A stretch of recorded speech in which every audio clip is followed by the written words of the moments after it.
My name is Karen Lee, and I am General Turner's daughter, and my tribute here is on behalf of the 15th Medical Battalion, which is in the 1st Cav Division, and they asked me to read this tribute. We are here today to honor the memory of Brigadier General Guthrie L. Turner Jr. and the renaming of the Preventive Medicine Clinical Services building at Madigan Army Medical Center. It was my great pleasure and privilege to serve as a staff officer to General Turner when he was in the 15th Medical Battalion and the 1st Cavalry Division surgeon from June 1968 to June 1969 in Vietnam. There are many things I could say about General Turner. He was the consummate commander, admired and respected by all with whom he served. He was courageous, dedicated, inspiring, compassionate, and charismatic. He also had a marvelous sense of humor and the ability to motivate others by gentle suggestion rather than harsh demanding. But today I want to talk about how it is so incredibly fitting that a preventive medicine building will bear his name. On December 5th, 1968, I reported to headquarters and support company of the 15th Medical Battalion, 1st Cavalry Division at Phuoc Vinh, South Vietnam. I was approached by then Lieutenant Colonel Turner, who extended his hand to me and welcomed me to the unit. I was filling a newly created position in the unit, Division Sanitarian. I was a lieutenant in the Army Medical Service Corps, 23 years of age, and had been in Vietnam all of 2 weeks. My job was to assist the division preventive medicine officer, a captain, medical corps in matters such as water supply, food service sanitation, waste disposal, insect and rodent control, and malaria control.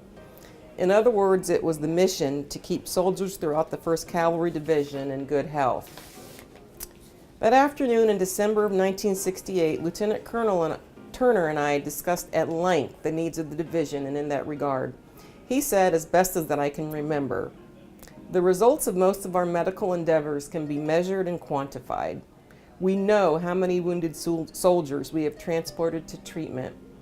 We know how many patients we have treated for various wounds and diseases. Preventive medicine is somewhat unique. The accomplishments of preventive medicine cannot be measured or quantified as such. For example, if you perform a mess hall inspection and observe that there has been some improper handling of food such as inadequate refrigeration or contamination, and as a result you recommend that the food be thrown out, and it is, your actions may have prevented the outbreak of food poisoning that could have caused an entire company to become deathly ill and even caused some to die. Or, on the other hand, possibly nothing bad at all would have happened. No one will ever know for certain.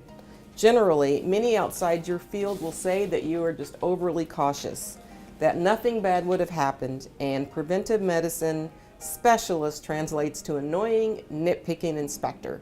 This can cause you great frustration." As we parted, he said, "Above all, Lieutenant, do not become discouraged. What good you do in preventive medicine cannot be measured or quantified, but know that what you do is important and will make it possible for more soldiers to return home to their families than if your work had not been done." I served under him for the first half of my 1-year tour in Vietnam. He was always supportive of my efforts, as he was of the efforts of everyone in his command. He was an advocate for all, regardless of their job.